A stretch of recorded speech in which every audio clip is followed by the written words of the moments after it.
Hello and welcome to episode 2 of The Mountain That Rides in Dark Souls. It is a series where I take a guy that kind of looks a bit like the mountain, maybe not, and turn him from a level 1 character into a badass with a badass set of armor, a badass greatsword or ultra greatsword, and then I just go and kill a bunch of people, and it's also a bit of a playthrough. So I started off with the dagger yesterday. I found myself a short sword, which you saw me use there, but then I found myself the fire longsword, which we're slowly getting to the greatsword now, and unfortunately I'm such a low level that I have to go back and level up so I can use the damn thing. So you see that happening.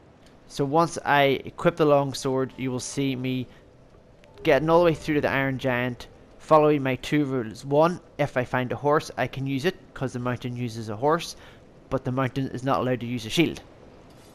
And what I found with that is that the game has become a lot harder without the use of a shield, because the stamina isn't enough to be able to dodge enough. So I did die a bunch of times, but I did put together really through a montage of all the best kills I did with the character, and then that leads up to the Iron Giant and his eventual demise. So please keep in touch with what you want to see with this series. Do you want to see some co-op? I want to do PVP. That's why I play this game. So please let me know in the comments what you think.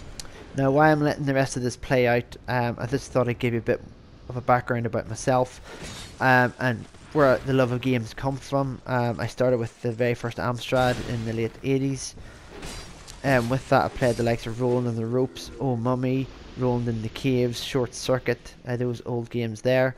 Then I moved on to the Mega Drive with Sonic the Hedgehog, which at one point was the greatest game I'd ever played in my life.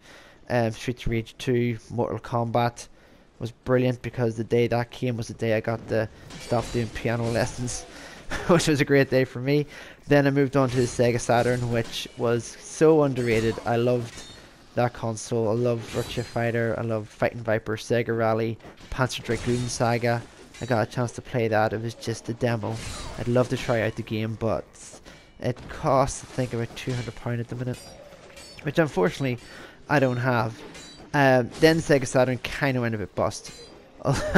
So I ended up getting a PlayStation, mainly as a lot of people did, for Final Fantasy VII, Metal Gear Solid and Tenchu. They're the first 3 that came on. Then Tomb Raider and all the other PlayStation games. There's a bunch of them. I can't remember my favorites. There were a couple though. They were definitely the defining ones for me. Then, like most people after that, I moved on to the PlayStation 2, which introduced me to the Dynasty Warriors series, and I played all of them from 2 to I think it was 6 on the PlayStation 2. I moved on with the Final Fantasy games. Final Fantasy X for me is the best to date. If it's the first one with the voice acting, I think it's the first one with the voice acting, and it is my favorite to date, followed by Final Fantasy VIII, and then probably Final Fantasy VII. That would be my order, only based on the amount of time I played each. But all 3 are great, but I do think it's better than 7, and 10 is the best overall.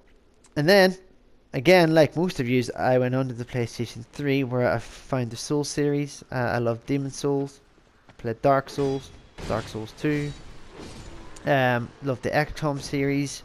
I got the Platinums in both the XCOMs. And then now onto the PlayStation 4. And I also, obviously in my time, I've played all the other consoles. I never owned them, but I've played the Game Boy, the Game Gear, the Master System, the NES, the SNES, the Xbox, the Xbox 360, the PC even, up to about 2001.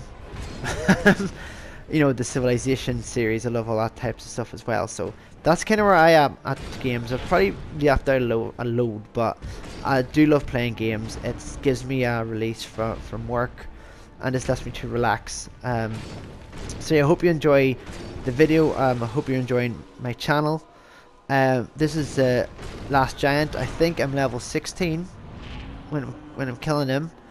Again, I had to up the endurance a bit, because not using the shield, as I say, makes the game a lot harder. So this is the episode 2. I'm going to upload episode 3 later on tonight, and the links will all be in there for you if you are watching this a bit later or the next day. So I hope you do enjoy this series. Please, down below, tell me what you'd like to see in it. The next step up is the next boss, the Pursuer, and then the Tower of Hide. So thank you for watching. Thank you for the support I've had, and I will catch you in the next video. Cheers.